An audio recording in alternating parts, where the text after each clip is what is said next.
مالک کریم اپنے محبوب کریم صلی اللہ علیہ وآلہ وسلم کے توسل اور تصدق سے مجھے اور آپ سب کو صحیح عقیدے اور عمل پر زندہ رکھے، اور اپنے محبوب کریم صلی اللہ علیہ وآلہ وسلم جن کو پروردگار نے شان بینہ عطا فرمائی،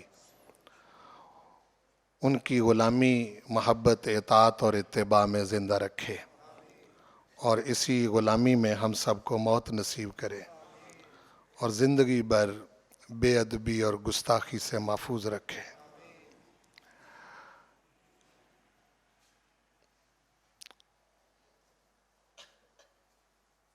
آج کے خطبہ جمعۃ المبارک میں قرآن پاک کی سورت نمبر 98 سورت البینہ، جو 8 آیات پر مشتمل سورت ہے، اور بڑی عجیب و غریب شان کی حامل یہ سورت ہے۔ قرآن پاک کئی مرتبہ پڑھنے کا مجھے اتفاق ہوا اور سعادت ملی،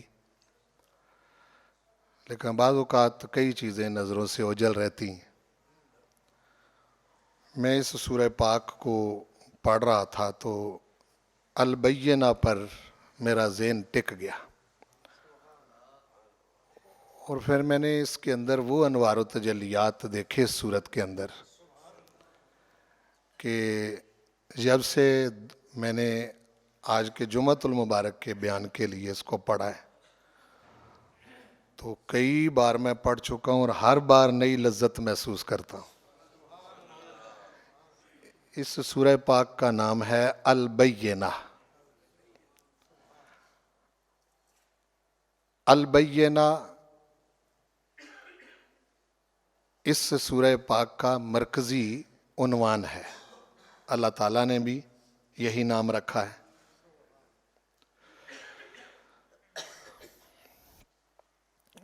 البینہ کے گرد یہ سارا مضمون گردش کر رہا ہے، اور البینہ سے مراد اگر کوئی مفسر یا کوئی مترجم بیان کرے تو اس میں کسی دوسرے کو شبہ کرنے کا حق ہوتا ہے کہ اس کی اپنی رائے ہے، لیکن یہاں پروردگار نے البینہ کے بعد بات انسانوں پر نہیں چھوڑی، بلکہ البینہ کے فوراً بعد یہ فرمایا ہے کہ یہ میرا حبیب محمد مصطفیٰ ہے۔ گویا کہ یہ بہام چھوڑا ہی نہیں۔ کئی جگہوں پر آپ جانتے ہیں کہ نور کا لفظ آ جاتا ہے تو آگے مفسرین پھر اس پر بڑی لے دے کرتے ہیں، کسی جگہ کوئی لفظ آ جاتا ہے تو پھر چھڑ جاتے ہیں، جس کسی کا ذہن ہوتا ہے اس طرف وہ اپنا دماغ گھماتے ہیں، اور پہلے سے اپنے ذہن میں ایک چیز پہلے طے کر لیتے ہیں، اور پھر اس زاویہ نگاہ سے قرآن مجید کو پڑھتے ہیں۔ یہ بدقسمتی ہے۔ قرآن پاک کو آپ خالی ذہن ہو کر پڑھیں تو جو کچھ وہ عطا کرے اس کی عطا کو پروردگار کی عطا سمجھ کر سمیٹیں، تو پھر اس کا لطف اور ہے اور اس کا مزہ اور ہے۔ اب اس صورت کی تفسیر، اس کی وضاحت نیٹ پر بھی بڑے سارے لوگوں نے بیان کی ہے۔ آپ جب البینہ کی تفسیر لکھیں گے تو بڑے سارے اسکالرز آ جاتے ہیں، سب نے الجھایا ہے، اور یہ کسی نے غور نہیں کیا کہ اس صورت کا تو نام ہی البینہ ہے،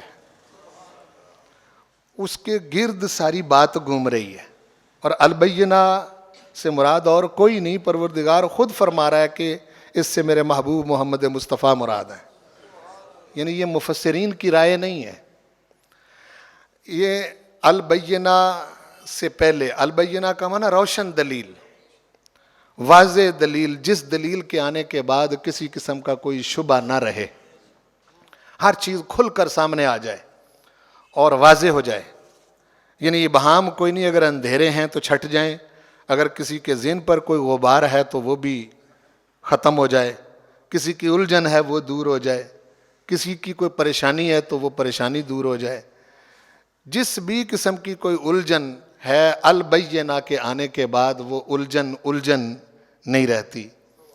یہ نبی کریم صلی اللہ علیہ وسلم کی شان خود پروردگار نے بیان فرمائی ہے.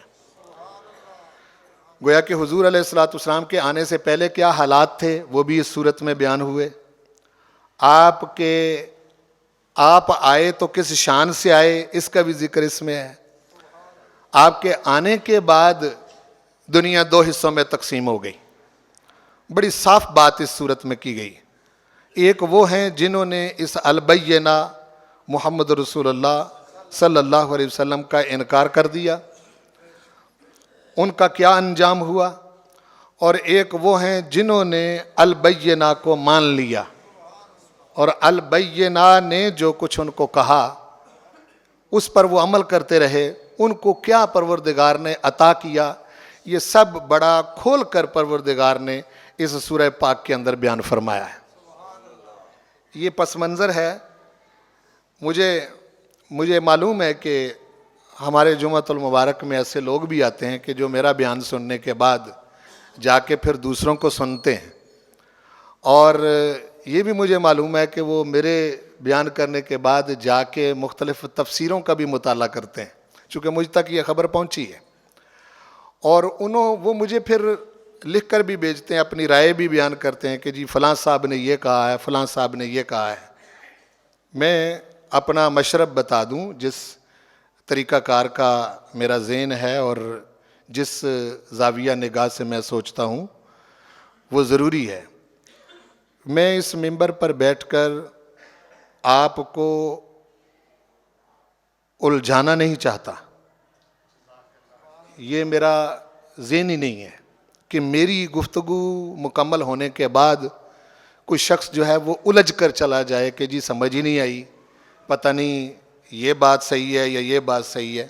نہیں، میں منبر رسول کو، امت مصطفیٰ صلی اللہ علیہ وسلم کو الجھانے کے لیے استعمال کرنے کا قائل نہیں ہوں، بلکہ میرا موقف یہ ہے کہ یہاں آپ پہلے سے طے کر کے آئیں کہ آپ نے بات کیا کرنی ہے، اور آپ کا موقف اتنا واضح ہونا چاہیے.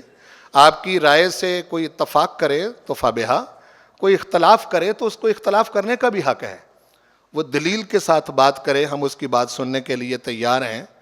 ہم ایسا نہیں ہے کہ ایسی بات کرنے کے بعد اڑ جانے والے لوگ ہیں کہ اگر اس بات سے کوئی بہتر بات ہمارے سامنے آئے تو ہم کہیں کہ نہیں جی ہم چما دیگرے نیست، ہمارے جیسا کوئی نہیں. اس طرح کی بات نہیں ہے. میرا خیال یہ ہوتا ہے کہ میں ایک بات پہلے طے کروں، پڑھا میں نے سب کو ہے. اختلافات اس صورت کے بارے میں بہت سارے ہیں، مفسرین کی کتابیں بھری پڑی ہیں، لیکن یہ میرے پروردگار کا کرم ہے اور ھذا من فضل ربی. جب قرآن مجید کی آیات میں غور کرتا ہوں تو قرآن پاک مجھے خود ایک خاص نور عطا کرتا ہے، اور وہی میں آپ کے سامنے ذکر کرتا ہوں. میں نہ خود الجھتا ہوں نہ آپ کو الجھاتا ہوں. مجھے قطعاً کسی قسم کی ان آیتوں کے بعد شبہ نہیں رہتا. وہ جو پروردگار ان آیتوں میں بیان فرمانا چاہتا ہے وہ سمجھ آ جاتی، اور بعض اوقات اگر سمجھ نہ آئے تو میں خاموشی اختیار کرتا ہوں اس وقت تک جب تک کھل کر حقیقت میرے سامنے نہ آئے. اور اس صفت میں مجھے پروردگار نے یہ سٹیمنا دیا ہے کہ میں نے ایک آیت پر 12 سال بھی خاموشی اختیار کی جب تک مجھے سمجھ نہیں آئی. جی، اس پر میں نے اپنی رائے ہی نہیں دی، نہ میں نے کبھی اس کا ذکر کیا نہ کبھی اس کو بیان کیا. 12 سال تک خاموش رہا. پھر بات مجھے سمجھ آئی تو پھر میں نے اس کا ذکر جو ہے وہ لوگوں کے سامنے کیا. بہرحال یہ ایک بات تھی جو یہاں آنے والے ہیں ان کی تربیت کے لیے یہ ضروری تھی، تاکہ وہ میرے سامنے جب بیٹھیں تو کس ذہن سے بیٹھیں؟ الجھنے کے لیے بالکل نہ بیٹھا کریں، اور تفرقہ و انتشار کے لیے نہ بیٹھا کریں، اور یہ خالی اس ذہن ہو کر، جس طرح میں قرآن مجید سے اکتساب فیض جو ہے وہ کرتا ہوں، آپ سب کو میں اس طرف متوجہ کرتا ہوں، جو جمعۃ المبارک میں سورت پڑھوں، آیتیں پڑھوں، اس کو زبانی یاد کریں، جس طرح کہ سورت التغابن کے 7 جمعۃ المبارک میں بیان ہوا، تو مجھے خوشی ہوئی کہ 100 سے زائد ہمارے جمعۃ المبارک کے نمازی ہیں جنہوں نے سورت تغابن زبانی یاد کر لی تھی، جو مجھ تک پہنچی، باقی واللہ عالم بالصواب زیادہ نے یاد کی ہو، یہ اللہ کا فضل ہے۔ بہرحال آئیے آپ اس سورت کی طرف سنیں، ساری سورت حضور کے گرد گھوم رہی ہے، اور بڑی پر لطف بات ہے، اس میں ایسی خوشبو ہے کہ کمال ہے، دماغ بھی معطر ہے، دل بھی معطر ہے، وجود بھی معطر ہے، خیال بھی معطر ہے، ایسا اس کے اندر پروردگار نے ذکر فرمایا۔ فرمایا اعوذ باللہ من الشیطان الرجیم، بسم اللہ الرحمن الرحیم، لم یکن الذین کفروا من اہل الکتاب والمشرکین منفکین حتی تأتیہم البینہ۔ اہل کتاب میں سے جن لوگوں نے کفر کیا اور مشرکین میں سے جن لوگوں نے کفر کیا، چونکہ حضور کریم صلی اللہ علیہ وسلم کے آنے سے پہلے یہ لوگ کفر میں مبتلا ہو چکے تھے۔ اہل کتاب کے 2 گروہ تھے، یہودی اور عیسائی۔ یہودی اللہ تعالیٰ کی صفات میں گڑبڑ کرتے تھے اور عزیر علیہ السلام کو اللہ کا بیٹا بنا بیٹھے تھے ان کی شان دیکھ کر۔ عیسائی پروردگار کی ذات اور صفات میں گڑبڑ کرتے تھے، خاص طور پر صفات میں، کہ وہ عیسیٰ علیہ السلام کو ابن اللہ بنا بیٹھے تھے۔ قرآن مجید میں اس کا بڑا رد کیا گیا ہے کہ نہ عزیر علیہ السلام اللہ کے بیٹے ہیں، نہ عیسیٰ علیہ السلام اللہ کے بیٹے ہیں۔ مشرکین کی بڑی ساری قسمیں تھیں، ان کو الگ الگ قرآن نے ذکر نہیں کیا۔ یہاں سورۃ البینہ میں ان میں کوئی ایسے بھی تھے جو سورج کے پجاری تھے، کچھ ایسے بھی تھے جو ستاروں کے پجاری تھے، کچھ ایسے بھی تھے جو دریاؤں کے پجاری تھے، کچھ ایسے بھی تھے جو بتوں کے پجاری تھے، پتھروں کے پجاری تھے، عورتوں کے پجاری تھے، عورتیں مردوں کی پجاری تھیں۔ یہ بہت ساری قسمیں تھیں ان کی، ان کو پروردگار نے سب کو اکٹھا کر کے مشرکین فرما دیا کہ یہ پروردگار کی ذات میں شرکت کے قائل تھے، بتوں کے حوالے سے، سورج، چاند، ستاروں، درختوں، پتھروں، بتوں کے حوالے سے یہ اس غلطی میں مبتلا ہو چکے تھے۔ اب ایک بات تینوں میں کامن تھی، وہ کیا تھی کہ یہودی بھی کہتے تھے کہ ایک نبی ابھی آنا ہے، اور عیسائی بھی کہتے تھے کہ ایک نبی ابھی آنا ہے۔ ان سے سن سنا کہ مشرکین بھی کہتے تھے کہ ایک نبی آنا ہے۔ یہ کامن تھی ان میں، سب منتظر تھے، انتظار کر رہے تھے، اور تھے کفر میں مبتلا۔ ان کی جو حالت تھی اس وقت کہ یہ کسی عالم دین کے علم سے سدھرنے والے نہیں تھے، نہ یہ کسی چھوٹے موٹے مصلح سے ان کی اصلاح ہو سکتی تھی، نہ کوئی یہ ہے کہ کوئی صغیر کبیر ریفارمر یہاں آ جاتا تو اس سے ان کی کوئی اصلاح ہو جاتی، یا کوئی 1-2 چیز ان کی ٹھیک ہو جاتی، تو نہ، پروردگار نے اس آیت مبارکہ میں ارشاد فرما دیا، ان کی حالت بیان کی کہ ان کا کفر اس یہاں تک پہنچ چکا تھا کہ لم یکن الذین کفروا من اہل الکتاب والمشرکین حتی تأتیہم البینہ۔ یہ کہتے خود بھی تھے اور جانتے تھے، مانتے تھے، سابقہ کتابوں سے بھی ان کو آگاہی تھی۔ تو فرمایا کہ یہ بالکل اپنا کفر، اپنا شرک چھوڑنے کے لیے تیار نہیں تھے کسی صورت میں بھی. حالت ان کی یہ ہو گئی تھی جب تک ان کے پاس البینہ نہ آ جاتی, یعنی اس سے نیچے یہ خود بھی اکتفا نہیں کر رہے تھے, اور حالت بھی ان کی یہی تھی کہ چھوٹی موٹی چیز سے یہ سدھرنے والے نہیں تھے مجموعی طور پر. تو پروردگار نے ارشاد فرمایا کہ چاہیے تو یہ تھا نا کہ جب البینہ آ گئی تو البینہ کے آنے کے بعد یہ سیدھی راہ پر آ جاتے, درست راستے پر آ جاتے, عقیدہ ٹھیک کر لیتے, عمل ٹھیک کر لیتے. وہ البینہ کون سی ہے, اس کا پروردگار نے ذکر فرمایا سورۃ البینہ کی دوسری آیت میں. فرمایا رسول من اللہ. اس پر کسی کا اختلاف نہیں ہے. البینہ وہ روشن دلیل, وہ اللہ تعالیٰ کی طرف سے وہ شانوں والا رسول محمد الرسول اللہ ہے. ان کو پروردگار نے البینہ کہا ہے. بڑی روشن دلیل, واضح دلیل, جس دلیل کو توڑا نہ جا سکے. چونکہ دعوے سارے غیب کے ہیں, دعوے جتنے بھی ہیں وہ سب کے سب غیب میں ہیں. اگر وہ کہتا ہے میں وحدہ لا شریک ہوں تو نہ کسی نے دیکھا نہ اس نے کسی سے بات کی. اگر وہ کہتا ہے میں غفور الرحیم ہوں تو یہ تو کسی کو سمجھ ہی نہیں تھی. اگر پروردگار کہتا ہے میں ستار اور غفار ہوں تو اس کا کس کو پتا تھا. اگر وہ کہتا ہے میں ہر عیب سے پاک ہوں تو اس کی سمجھ کس کو تھی. بھائی جو عزیر علیہ السلام کو اللہ کا بیٹا بنا بیٹھے ہیں وہ پروردگار کی شان سے واقف تو نہیں. واقف ہوتے تو عزیر علیہ السلام کو اللہ کا بیٹا ہی نہ بناتے.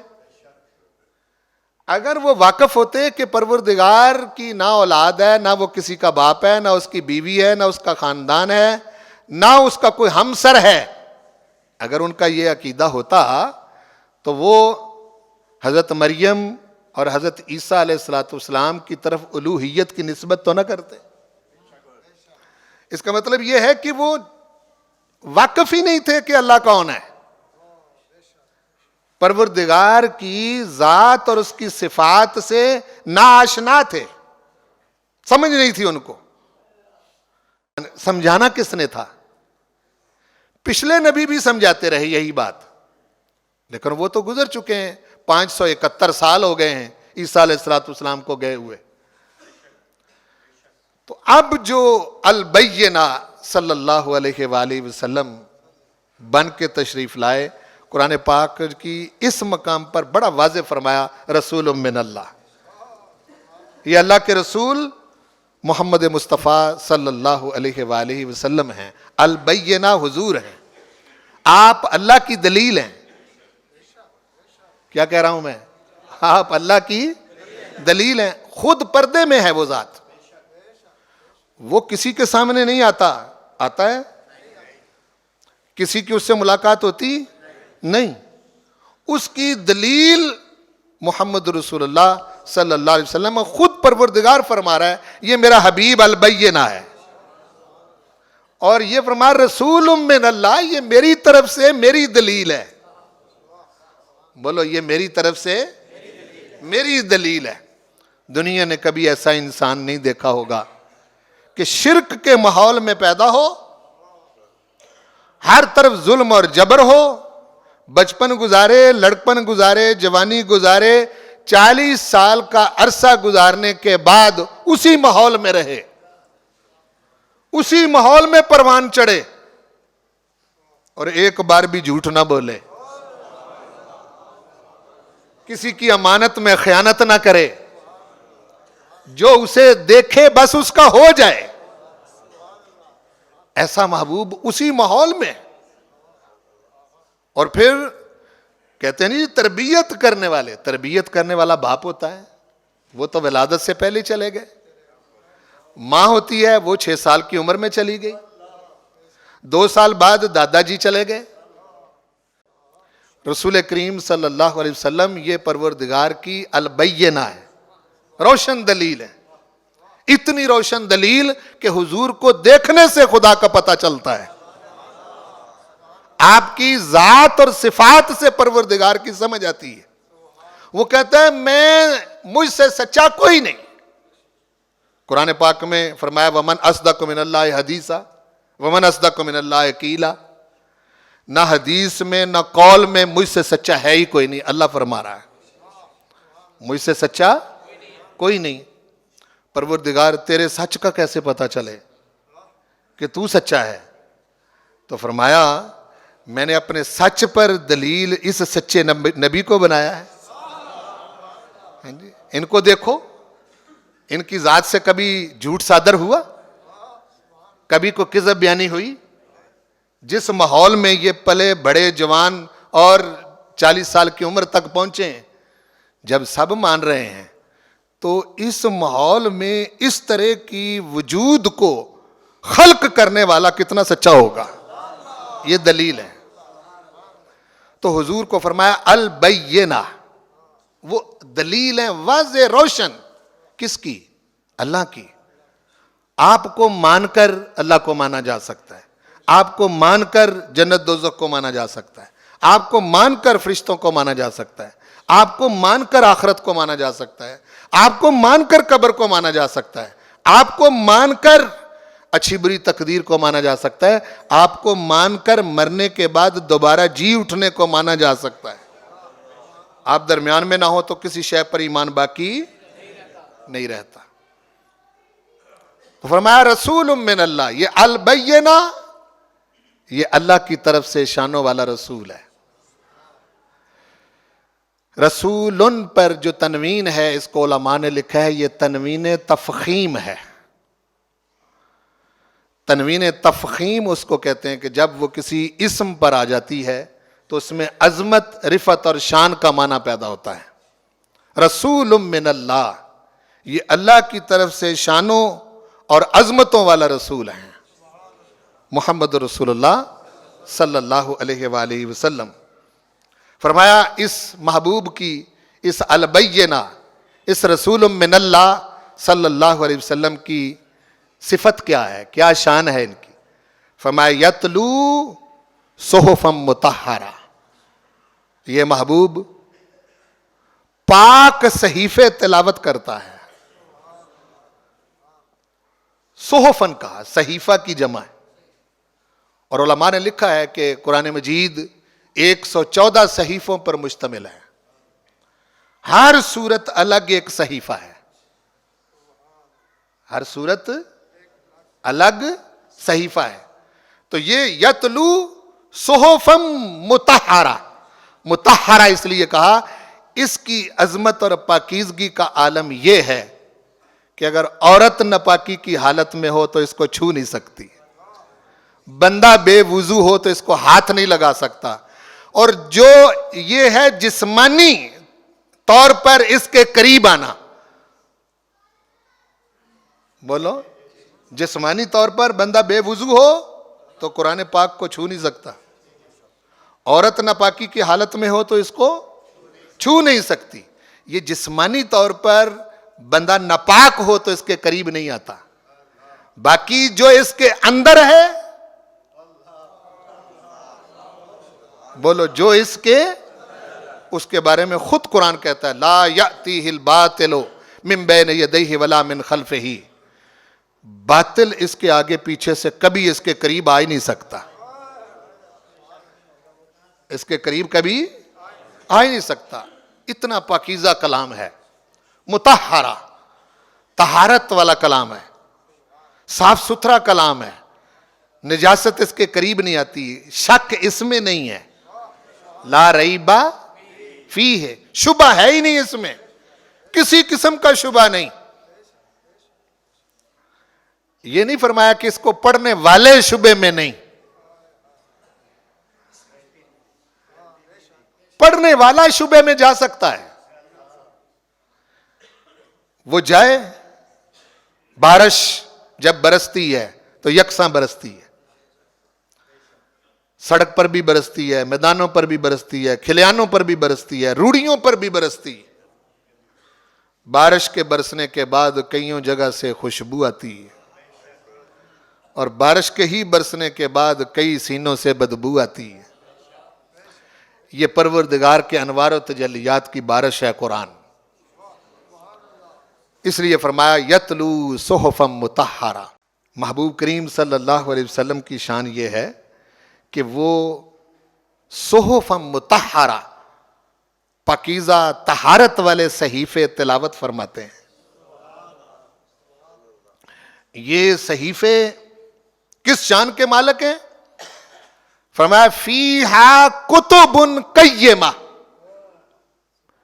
ان صحیفوں کے اندر بڑی مضبوط قائم رہنے والی کمزوری سے پاک درست حق پر مبنی بالکل ٹھیک باتیں جس کے اندر کسی قسم کی کجی نہیں، جھول نہیں، شک نہیں، وہ ان صحیفوں کے اندر لکھی ہوئی ہیں. وہ صحیفے محبوب تلاوت فرماتا ہے. تو جس بینہ کے وہ منتظر تھے،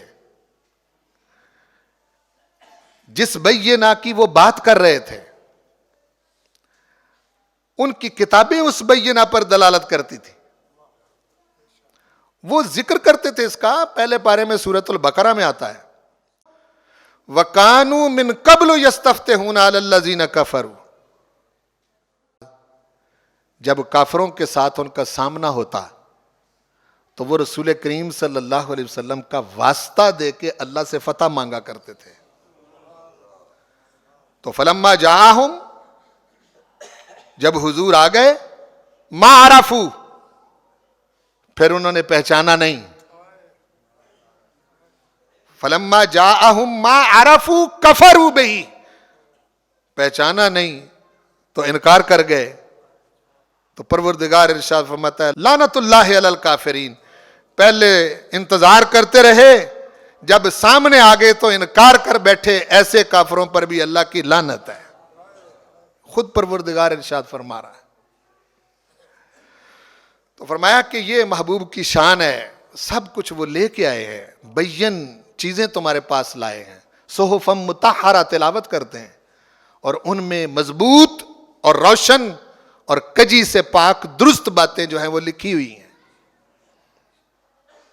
آگے ارشاد فرمایا کہ حال تمہارا یہ ہے اہل کتاب، کتابوں میں پڑھتے رہے، نبیوں سے سنتے رہے البینہ کے بارے میں. وما تفرق الذین اوتوا الکتاب الا من بعد ما جاءتهم البینہ. بینہ اس صورت کا مرکزی مضمون ہے اور بینہ حضور ہیں. بولو بینہ حضور ہیں. وما تفرق الذین اوتوا الکتاب، یہ اہل کتاب جو ہیں جنہیں کتاب دی گئی، یہ حق سے ہٹ گئے، الگ رستہ اختیار کر لیا، ضد پر آ گئے، حضور علیہ الصلوۃ والسلام کی مخالفت پر چلنے لگے، الگ ہو گئے. کب یہ الگ کب ہوئے؟ من بعد ما جاءتهم البینہ، بینہ کے آ جانے کے بعد. چاہیے تو یہ تھا کہ جب بینہ ان کے سامنے آ چکی، جب حضور آ گئے، تو جن کا صدیوں سے انتظار کرتے رہے اور تم نے ڈیرے ڈال لیے مدینہ شریف میں، ہاں جی، مکانوں میں رہنے لگے اور منتظر رہے، جب وہ سامنے آئے تو پھر تم منکر ہو بیٹھے. کیسے لوگ ہو؟ یہاں تک پروردگار ارشاد فرما کے یہ بات کر رہا ہے کہ اس البینہ نے آ کے کوئی نئی بات کی ہے. یا تو یہ کہو کہ کوئی موسیٰ علیہ السلام کی تعلیمات سے کوئی الگ بات کی ہے، کوئی عیسیٰ علیہ السلام کی تعلیمات سے کوئی الگ بات کی ہے، سابقہ نبیوں سے ہٹ کر کوئی جدا شے دی ہے. دین تو وہی ہے، وہ جو چلے آ رہے تھے، مخصوص قوموں، مخصوص قبیلوں، مخصوص علاقوں کی طرف، چند افراد، چند قبیلوں کی طرف نبی بن کے وہ آئے. فرق صرف اتنا ہے کہ وہ چند لوگوں کو یہ باتیں سمجھاتے تھے، محبوب ساری کائنات کو سمجھانے آیا ہے.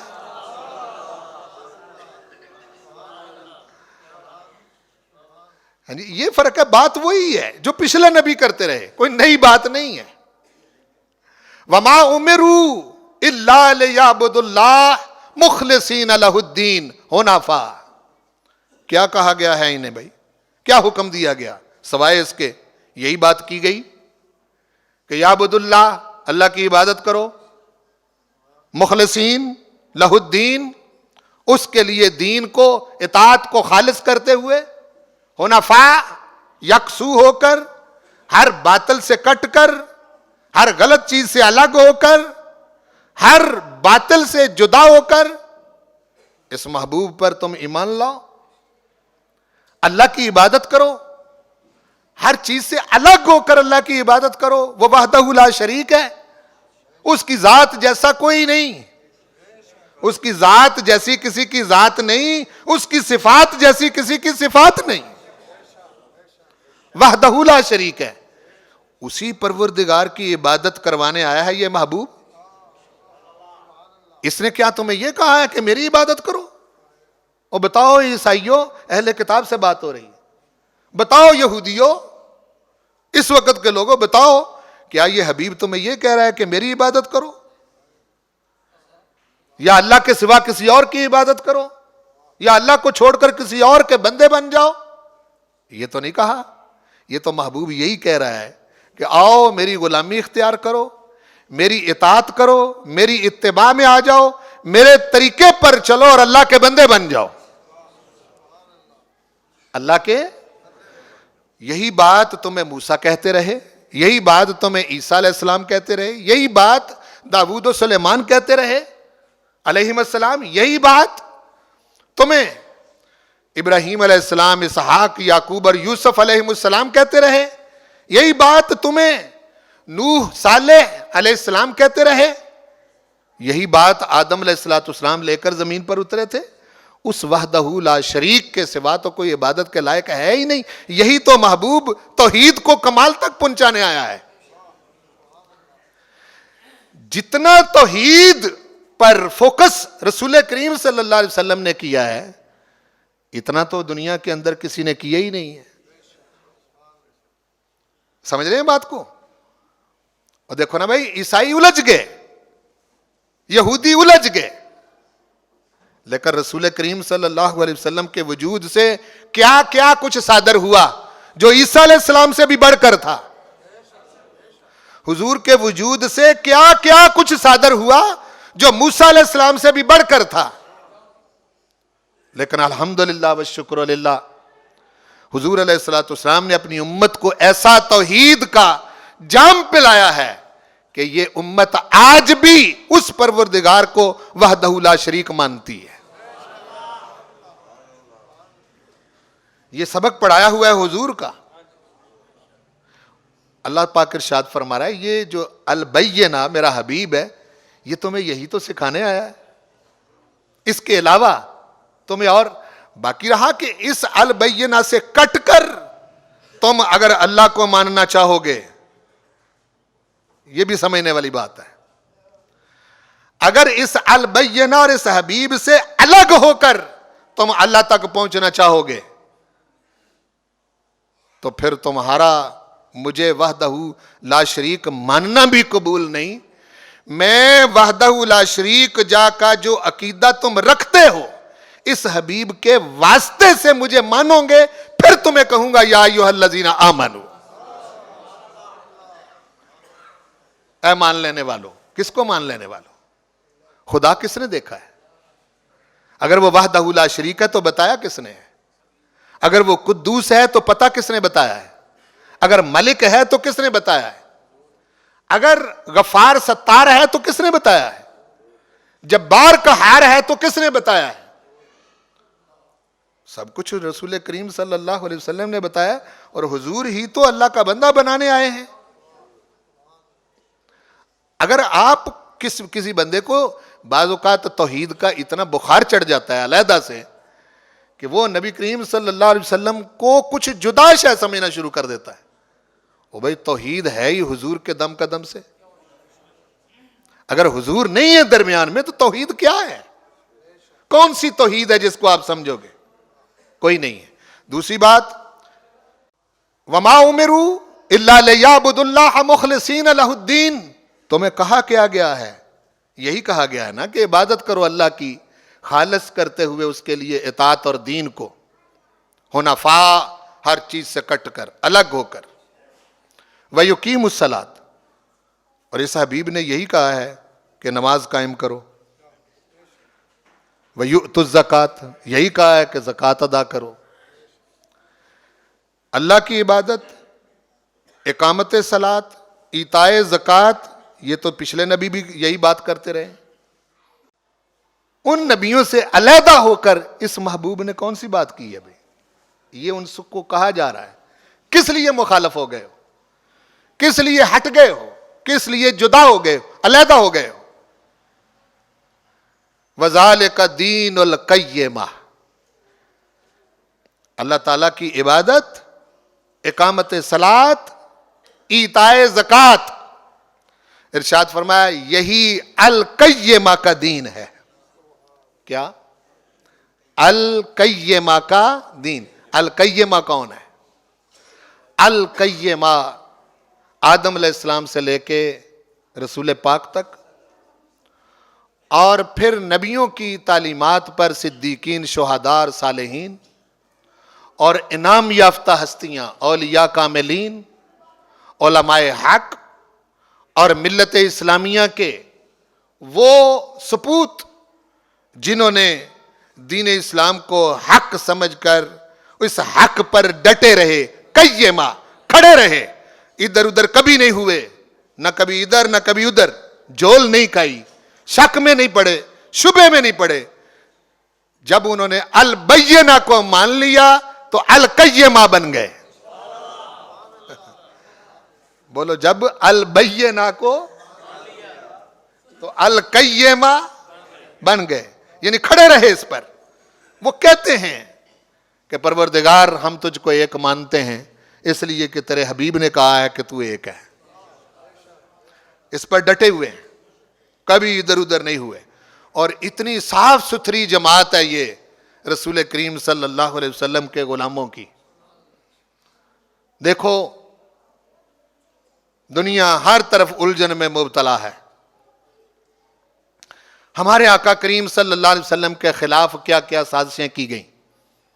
خاکے بنائے گئے، فلمیں بنائی گئیں، ڈرامے بنائے گئے، اور نہ جانے کیا کیا سازشیں کی گئیں. لیکن مجھے بتائیے، کل روئے زمین میں کبھی کسی ایک مسلمان نے بھی، پوری روئے زمین کا دعویٰ کر رہا ہوں میں، کل روئے زمین پر، صرف پاکستان کی نہیں بات کر رہا، کل روئے زمین پر جو حضور علیہ السلام کے امتی ہیں، کبھی کسی ایک امتی نے جواب میں عیسیٰ علیہ السلام کی توہین کی ہو؟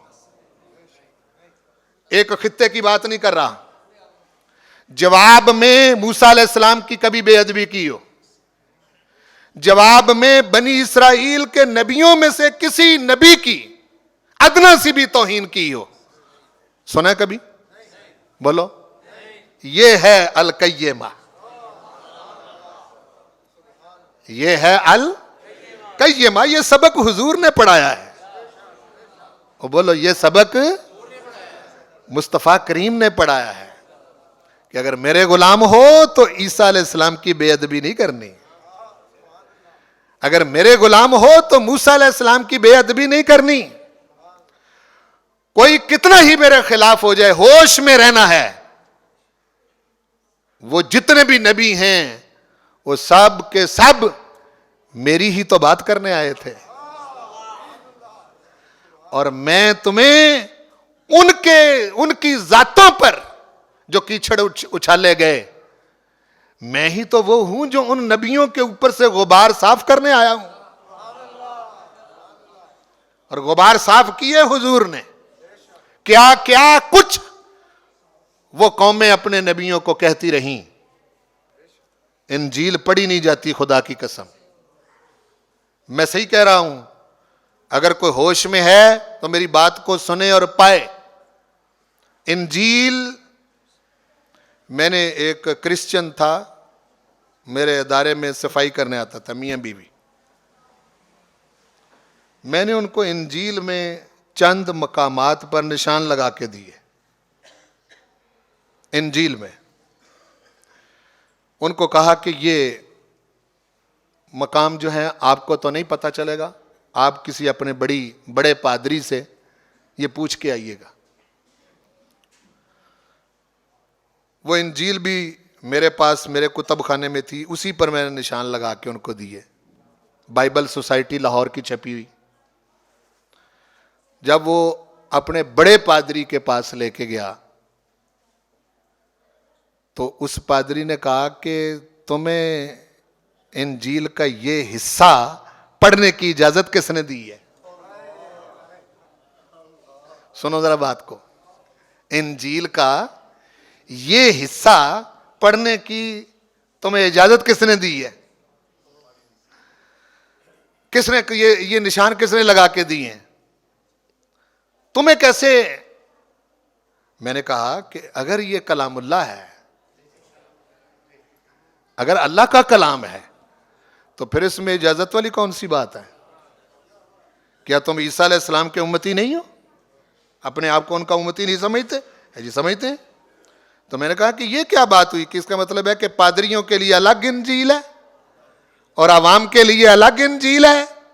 میں نے اس کو کہا، میں نے کہا یہ ہے قرآن پاک، کسی عام دیہاتی کے پاس لے جاؤ، کسی دنیا کے سب سے بڑے پڑھے لکھے انسان کے پاس لے جاؤ، ایسی کتاب ہے عام سادے بندے سے لے کے اس وقت دنیا کے سب سے پڑھے لکھے انسان تک سب کی برابر پیاس بجھاتی ہے، سب کی برابر۔ جس کو جس چیز کی پیاس لگی ہوئی ہو یہ کتاب اس کی پیاس کو بجھاتی ہے۔ میں نے کہا لے جاؤ جہاں سے مرضی پڑھو۔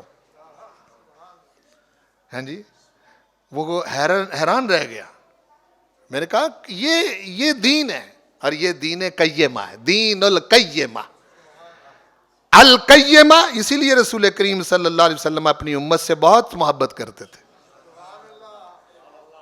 یہ بعض لوگ سوشل میڈیا پر، فیس بک، ٹویٹر پر اور یوٹیوب پر کہتے پڑتے ہیں امت کہاں گم ہو گئی، امت کہاں چلی گئی، امت برباد ہو گئی۔ ان کو سمجھ نہیں ہے کہ حضور کی امت ہے کیا۔ اس امت میں سے تو بعض لوگ خطا کار ہو سکتے ہیں، لیکن من حیث الامت، امت بنتی ہی تب ہے جب اس کی نسبت نبی سے ہو۔ امت نیچے ولیوں کے امتی نہیں ہوتے۔ اور سنو میری بات، کیا کہہ رہا ہوں میں؟ ولیوں کے امتی، علماء کے امتی نہیں ہوتے، مشائخ کے امتی نہیں ہوتے، صحابہ کے امتی نہیں ہوتے، صدیقین کے امتی نہیں ہوتے، شہداء کے امتی نہیں ہوتے، صالحین کے امتی نہیں ہوتے۔ امتی تب کہلاتا ہے جب اس کی نسبت رسول پاک سے ہو۔ یہ واحد نسبت ہے حضور سے۔ کوئی ولی نہیں کہہ سکتا اپنے ماننے والوں کو میرے امتی ہو۔ بولو، کہہ سکتا ہے؟ کوئی بڑے سے بڑا شخص کہہ سکتا ہے، لیکن حضور کریم صلی اللہ علیہ وسلم کے بارے میں جب ہم قرآن پڑھتے ہیں تو جب کہتا ہے نا یا ایھا الذین آمنو، یہ پروردگار آپ کو کہہ رہا ہے اے میرے محبوب کے امتی ہو، اے میرے محبوب کے امتی ہو، میرے حبیب کو مان لینے والوں۔ اس نسبت سے تو یہ ایسی عظیم نسبت ہے، خدا کی قسم پچھلے نبی رسول پاک کا امتی ہونے کو ترستے رہے، ایسی عظیم نسبت ہے۔ اس لیے امت کے بارے میں ایسے لفظ نہ بولا کرو۔ امت قائم ہے، بولو امت قائم ہے۔ امت بہت وسیع مفہوم ہے، یہ کوئی ایک شہر کا گروہ نہیں ہے، یہ ایک صوبے کے لوگ نہیں ہیں، یہ ایک ملک کے لوگ نہیں ہیں، یہ 10 ملکوں کے لوگ نہیں ہیں۔ جہاں جہاں خدا کی خدائی، وہاں وہاں مصطفیٰ کی مصطفائی، وہاں وہاں حضور کے امتی۔